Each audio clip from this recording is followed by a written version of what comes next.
Then चलिए अब हम लोग थोड़ा सा बात करते हैं कि कौन कौन से रोल्स एंड वो होते हैं एक डिजिटल मार्केटिंग एजेंसी में। आप देखिए, अगर कोई भी आप प्रोडक्ट को लॉन्च कर रहे हो या कुछ भी कर रहे हो, तो आप दो ही लोगों के लिए वर्क करोगे, या तो वो कोई स्टार्टअप होगा, नया बिजनेस होगा, या तो कोई एस्टेब्लिश बिजनेस होगा। अब देखिए, समझिए कि क्या किस तरह से आपकी बजटिंग होती है, किस तरह से वर्क होता है। अगर वो कोई नया बिजनेस है तो आप देखिए, तो सबसे इंपॉर्टेंट चीज क्या है, नया बिजनेस है तो उसका बजट तो लो ही होगा। स्पेसिफिक प्लेटफॉर्म में ही जाना चाहेगा क्या, या तो इलेक्ट्रॉनिक मीडिया में जाना चाहेगा, या तो इन्फ्लुएंसर मार्केटिंग में जाना चाहेगा। यही दो चीजों को ज्यादा फोकस करना चाहेगा। क्यों? क्योंकि उसका बजट क्या है, लो है। ठीक है, तो स्टार्टअप और नए बिजनेस के साथ इस तरह की मार्केटिंग में जाता है कोई भी डिजिटल मार्केटिंग एजेंसी, क्योंकि क्लाइंट की तरफ से यही रिक्वायरमेंट है और बजट भी क्या है, काफी कम है। अब अगर मैं यहाँ पे बात करूं कि एक बड़ी कंपनी के साथ आप वर्क कर रहे हो, तो आप देखिए बड़ी कंपनी के साथ बेनिफिट क्या मिलता है, बजट अच्छा मिलता है अपने को। ठीक है, और ये बिल्कुल रेडी रहते 360 अप्रोच के लिए। इसीलिए जो बड़ी कंपनी लाइक नाइकी हो गया या गोदरेज हो गई, ऐसी कंपनीज जो बड़ी बड़ी कंपनीज हैं, चाहे एशियन पेंट हो गई, वो प्रिंट एड में भी जाते हैं, इलेक्ट्रॉनिक में भी जाते हैं, बैनर भी लगाते हैं, लीफलेट भी डिस्ट्रीब्यूट करते हैं, इन्फ्लुएंसर भी मार्केटिंग करते हैं, ऑफर और कोलैबोरेशन भी चलाते हैं। This is called 360 approach. तो एक एजेंसी के लिए इनको, इनके लिए अप्रोच करना है, इनके लिए काम करना बहुत इजी हो जाता है। बस इनको सिर्फ एक क्रिएटिव एड क्रिएट करना पड़ता है, जिससे ये, क्योंकि ये they are ready, they have big budget and they are ready for go for 360 approach. ये हर जगह के लिए रेडी है। और इनके साथ एक बेनिफिट होता है कि आपको पर्सन भी एक असाइन कर देते हैं, जो कि आपको सारे चीजों के बारे में असिस्ट करेगा। जैसे हम लोगों की इस वर्कशॉप के लिए संजय सर हम लोगों को असिस्ट कर रहे हैं, और वो बता रहे हैं कि आपको किस तरह से करना। वो पूरा, उन्होंने पूरा ये कोर्स डिजाइन किया है, सारी चीजें हम लोगों को कन्वे करी है। तो हम लोग के लिए बहुत इजी है, क्योंकि हम लोग को पता है कि हम लोगों को किस चीज तरह के लेक्चर लेने हैं, जितने भी हमारे रिसोर्स पर्सन हैं जो कि जुड़े हुए हैं इस वर्कशॉप से। तो ये एक बहुत अच्छी चीज। क्यों? क्योंकि जिम्सी या जागरण एक बड़ी कंपनी है, और तो उनका अप्रोच भी क्या है, 360 है। ठीक है, तो यहाँ पे इस चीज को समझने वाली चीज है कि अगर आप किसी स्टार्टअप कंपनी के साथ काम कर रहे हो तो आपका बजट भी लो होता है, तो अप्रोच भी वैसे ही होती है। ठीक है, और अगर आप किसी बड़ी कंपनी के साथ जाते हो तो यहाँ पे आप देख सकते हो एक पर्सन भी असाइन कर सकते हैं, और आप देख सकते हैं एक बड़ी कंपनी पूरी डिजिटल मार्केटिंग टीम भी बैठा सकती है अपनी, जो वो नहीं चाहते कि उनके जो अंदर की एस्थेटिक्स हैं या जो वो सोच रहे हैं वो कहीं बाहर जाए, तो वो एक पूरी पूरी डिजिटल मार्केटिंग कंपनी भी अंदर बैठा सकते हैं, जो उनके लिए क्या कर रही है, डिजिटल मार्केटिंग कर रही है, जो कि करती भी है। और उनके पास एक पर्टिकुलर क्या रहता है, रिसर्च एंड डेवलपमेंट का डिपार्टमेंट रहता है, जिसमें बेसिकली क्या है, बहुत सारे डेटा एनालिटिक्स होते हैं। आप समझ सकते हो डेटा एनालिटिक्स, जो बताते हैं कि आपको किस टारगेट ऑडियंस को तो अप्रोच करना चाहिए। तो digital marketing agency itself will do these things. But अगर कोई बड़ी कंपनी है, they can create their own digital marketing agency या टीम, जो कि उनके लिए ये पूरा पोर्शन कर रहे हैं। जो कि आजकल आप देख सकते हैं, आजकल एड्स ने कितना एक अलग ही तरह का अप्रोच बना लिया है, जिससे हम लोगों को, अगर हम लोग मोबाइल में पता चल जाए, मोबाइल को गूगल के थ्रू कि हम लोगों को शूज चाहिए, या किसी को पता चल जाए कि आपको लोन की रिक्वायरमेंट है, तो सडनली सारी वही चीजें आपके मोबाइल में आने लगती हैं, व्हाट्सएप में मैसेजेस आने लगते हैं। तो ये सब कैसे हो रहा है?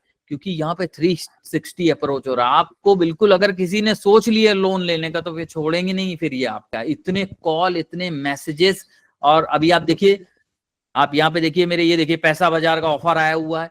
तो ये क्या है, ये कहाँ से इनको पता चल गया, या कुछ भी आप यहाँ पे देख सकते हैं, कुछ ना कुछ आपके पास मिलता रहेगा। क्यों? क्योंकि आप सोच रहे हो ऐसा कुछ करने के लिए। ठीक है, और यहाँ पे अब आप देख सकते हैं डिजिटल मार्केटिंग एजेंसी, अगर मैं आपको बात करूं, तो आप यहाँ पे देख सकते हैं एक डिजिटल मार्केटिंग की जो टीम है, वो दो चीजों में डिवाइड होती है। एक तो पूरी मार्केटिंग, इनकी भी एक मार्केटिंग टीम होती है। सपोज मेरी कंपनी है, और मेरी एक मार्केटिंग टीम है, और मेरी एक क्रिएटिव टीम है। अब मैं सबसे पहले मार्केटिंग टीम की बात करता हूं। तो मार्केटिंग टीम में बेसिकली इतने लोग भी हो सकते हैं, या कोई इंडिविजुअल एक पर्सन भी हो सकता है जो आपके लिए ये वर्क कर सकता है। क्या बजटिंग का,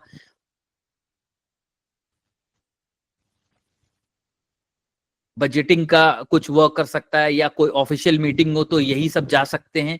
बहुत कम होता है कि क्रिएटिव लोग वहां पे जाएं। ये जो मीटिंग होगी ये फिर अपनी टीम के साथ एक मीटिंग करेगा और बताएगा कि जो क्लाइंट है उसकी रिक्वायरमेंट क्या है। कभी कभी एक मार्केटिंग का बंदा और एक क्रिएटिव, जैसे आप देख सकते हैं, मैं ये वाला क्रिएटिव में आप देख सकते हैं यहाँ पे एक हेड ऑफ डिजाइन है। हेड ऑफ डिजाइन कभी कभी मीटिंग में रहता है जिससे उसको पता चल जाए कि क्लाइंट की क्या रिक्वायरमेंट है। अब क्रिएटिव में कौन कौन बैठ सकते हैं, डेवलपर और कोडिंग एक्सपर्ट भी, ये कहीं ना कहीं टेक्निकल है लेकिन ये बैठते क्रिएटिव में ही है। Then we have graphic designing and motion designing portion. हमारे पास वीडियो एडिटर भी होते हैं जो कि आपके क्लाइंट का अगर डॉक्यूमेंट्री या ऐसा कुछ है तो उसमें एडिट कर देते हैं।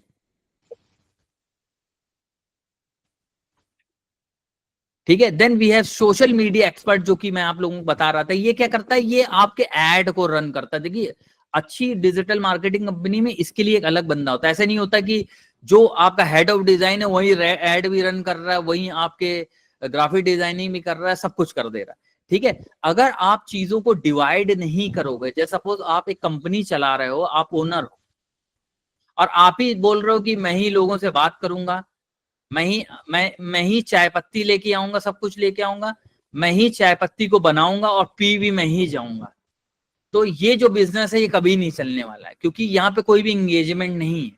आपको टीम रखनी पड़ेगी और इंडिविजुअल काम करने की ना सोचें तो बहुत अच्छा है। If you want to run your startup company, तो ये मैं आपको एक सजेशन देता हूं। तो देखिए इतने पर्टिकुलर पूरी टीम के साथ आप वर्क करते हो, then we have very important thing जो कि मैं आपको बताना चाहूंगा यहाँ पे, और वो क्या है, एक डिजिटल मार्केटिंग कंपनी या एनी मीडिया क्रिएटिव एजेंसी वो किस तरह से वर्क कर रही है। तो आप देख सकते हैं उनके पास जो टूल्स या सॉफ्टवेयर है वो कौन कौन से यूज कर रही है। देखिए पहले ये जो पोर्शन था वो नहीं था, मैं आपको बिल्कुल बताऊं, ये वाला पोर्शन बिल्कुल नहीं था पहले, लेकिन अब आ चुका है, तो अब इसकी भी जरूरत है हम लोगों को। बट ये जो पोर्शन है ये हमेशा से रहा। ठीक है। और आप देख सकते हैं क्रिएटिव, तो ये देखिए दीज आर सॉफ्टवेयर जो कि एक एडवांस क्रिएटिव एजेंसी में आपको मिलेंगे। एडोब के सारे packages, Adobe Photoshop, InDesign, Firefly which is AI tool, Premiere Pro and After Effect, इतने सॉफ्टवेयर के साथ आप बहुत अच्छा प्रमोशन कर सकते हो किसी भी कंपनी के लिए। Then we also have this, देखिए, and again we have this, और जो कि क्या है, प्रोग्रामिंग और कोडिंग जो करते हैं, जो कि टेक्निकल है, आईटी टीम जो है, और इनको बेसिकली अब इन चीजों में अपडेट करना पड़ता है। देखिए मशीन लर्निंग एक्सपर्ट भी आ चुके हैं जो कि पाइथन और पाईटॉर्च इन चीजों में अपने आप को अपडेट कर रहे हैं, क्योंकि दिस इज द रिक्वायरमेंट।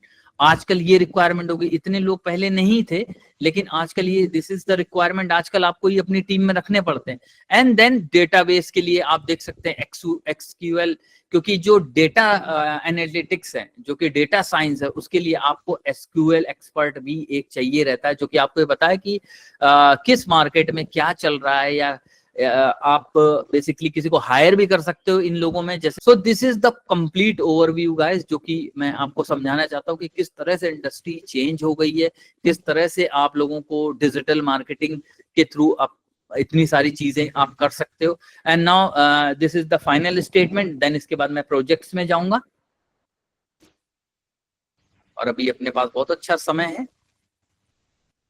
तो आप यहाँ पे देखिए, मैं इसको बिल्कुल बहुत अच्छे से विजुअली आप लोगों को बताना चाहूंगा। आप देखिए 2018 तक बेसिकली जो ऑफिस का एनवायरनमेंट था वो ऐसा था, सीईओ या जो बॉस था अपनी टीम के साथ डिस्कशन करता था और चीजों को जो भी है एनालाइज करके कि क्या किस तरफ क्या प्रॉब्लम हो रही है, किस तरफ क्या प्रॉब्लम हो रही है, इसी तरह का वर्क कल्चर था, चाहे वो कॉर्पोरेट में हो या किसी स्मॉल कंपनीज में हो। और ये आपको पता ही है, आज आप लेक्चर भी इसी तरह से ले रहे हो। ठीक है। लेकिन जब पेंडेमिक आया तो चीजें क्या हुई, चेंज होने लगी। ठीक है। जैसे ही पेंडेमिक आया चीजें चेंज होने लगी। आप देख सकते हो जैसे 2022 के बाद 30% ऑटोमेशन हो गया, और आप देख सकते हो मीटिंग वैसे ही रही लेकिन कुछ रोबोटिक लोग इस मीटिंग में अब इन्वॉल्व होने लगे। आप इसको चैट जीपीटी या रनवे एमएल या किसी भी चीज से कंपेयर कर सकते हो। ये जेन एआई था जो मीटिंग में इन्वॉल्व होने लगा है। आजकल जो भी प्रेजेंटेशन बनाई जा रही है वो मैक्सिमम चैट जीपीटी से भी बनाई जा रही है, अदर सॉफ्टवेयर हैं, आजकल पावर पॉइंट में भी एआई आ चुका है, आपको पता है। तो अब जो 30% जो वर्क है वो ऑटोमेट हो चुका है बेसिकली। तो मैं अब यहाँ पे अपना प्रेडिक्शन बिल्कुल आपको बताना चाहूंगा। मुझे ऐसा लगता है 50% ऑटोमेशन हो जाएगा, और आप देख सकते हैं एम्प्लॉयज जो हैं थोड़े से कम होने ही लगे हैं, और एआई जो है वो मैक्सिमम रिप्लेस कर जाएगा। आप देख सकते हैं ये एक बहुत इंपॉर्टेंट चीज है जो आपको समझनी है। लेकिन ये जो एम्प्लॉय है ये कौन है? They understand this, they understand their language, that's why they are here. तो आपको प्रोएक्टिव, क्योंकि you guys are student right now, तो आपको प्रोएक्टिव होना पड़ेगा। आप ये ना सोचिए कि जो भी आप थ्योरी पढ़ रहे हैं, सपोज एग्रीकल्चर की, बस आप वही पढ़ेंगे देन आपकी जॉब लग जाएगी एंड दैट्स इट, आपकी जॉब लग जाएगी। लेकिन व्हाट अबाउट ग्रोथ? ग्रोथ उन्हीं लोगों की होगी जो थोड़ा सा एड ऑन एक्स्ट्रा स्मार्ट होंगे। तो आपको एक्स्ट्रा स्मार्ट बनने की जरूरत है गाइस, और ये बहुत इंपॉर्टेंट चीज है। मैं अभी आपको दिखा रहा हूं कि क्यों इंपॉर्टेंट है। और आप देख सकते हैं एक प्रिडिक्शन और है, 70% वर्क जो होगा वो ऑटोमेट हो सकता है 2040 तक। आप ये इस चीज को बिल्कुल देख लीजिए, और बहुत कम लोग रह जाएंगे। मैक्सिमम देखिए कोई भी एक पर्सन होगा और वो अपनी कंपनी रन करना होगा with the help of AI tools, या चैट जीपीटी के थ्रू पूरी पूरी कंपनी रन हो रही होगी, क्योंकि they are genuine, they are logical. आप अगर चैट जीपीटी का प्रीमियम सब्सक्रिप्शन भी देखेंगे तो वो एक 5 एम्प्लॉय या 6 एम्प्लॉय या किसी एक पर्टिकुलर एक एम्प्लॉय की सैलरी से बहुत ज्यादा कम है। दैट्स व्हाई जो भी कॉर्पोरेट्स हैं वो they are accepting this language, this machine learning language, और उनको स्मार्ट लोग चाहिए जो इस लैंग्वेज को समझ सकें। तो अब इसका सोल्यूशन क्या है? See, I will give you the solution. The solution is this, this is the solution. ये मैं आपको दिखा रहा हूं, हम लोगों ने तो इसको एक्सेप्ट कर लिया है। प्लीज इसको अवॉइड नहीं करेंगे आप लोग, इसको एक्सेप्ट करिए। आप लोग कुछ भी कर रहे हैं, आप एग्रीकल्चर फील्ड में हैं, आप एमबीए कर रहे हैं, आईटी फील्ड में हैं, आपका रिज्यूमे है, बहुत अच्छा रिज्यूमे आपने बनाया हुआ है, और आपके रिज्यूमे में बहुत सारी स्किल्स भी लिखी हुई हैं कि आपने ये किया, आपने ये, देखिए ये दिस इज योर रिज्यूमे, आपने ये किया। Just add few more column here and add that you know machine learning, you do a certificate, you did a certification course in prompt engineering as well. This will stand out your resume. अगर employer के पास गया तो ये आपका resume stand out करेगा। तो आप इसको क्रैश कोर्स मानिए या एक एड ऑन, एक आपकी छुट्टियों में अगर आपको कुछ नहीं है करने के लिए, तो आप प्लीज कोई ना कोई सर्टिफिकेशन प्रोग्राम में भी, जागरण ही कुछ ना कुछ आपको करवा दे, क्योंकि इतने अच्छी अमाउंट में इतना अच्छा नॉलेज मिलना, तो मे भी शायद उन्हीं लोग कुछ करा दे। अगर नहीं है then start learning by yourself. There are n number of ways जहां से आप इस चीज को सीख सकते हो, and let's be smart with AI tools. तो चलिए अब मैं आप लोगों को, अभी तक मेरी बात समझ में आई? Please give me the thumbs up, मुझे प्लीज बताइए कुछ अगर आप लोगों को नहीं समझ में आया मेरा। Okay, thank you so much guys, समझ में आ रहा है आप लोगों को। ठीक है, अब मैं आप, क्योंकि 6 बज चुका, अब आधे घंटे हम लोग प्रोजेक्ट्स को देखेंगे, और मैं आपको ये भी दिखाऊंगा कि अगर मैं एआई टूल का यूज कर रहा हूँ और मैं एआई टूल का यूज नहीं कर रहा हूँ तो कोई भी वर्क जो है कितना टफ हो जाता मेरे लिए या कितना ईजी हो जाता मेरे लिए, और फिर देन मैं आपको आपके असाइनमेंट्स में भी लेके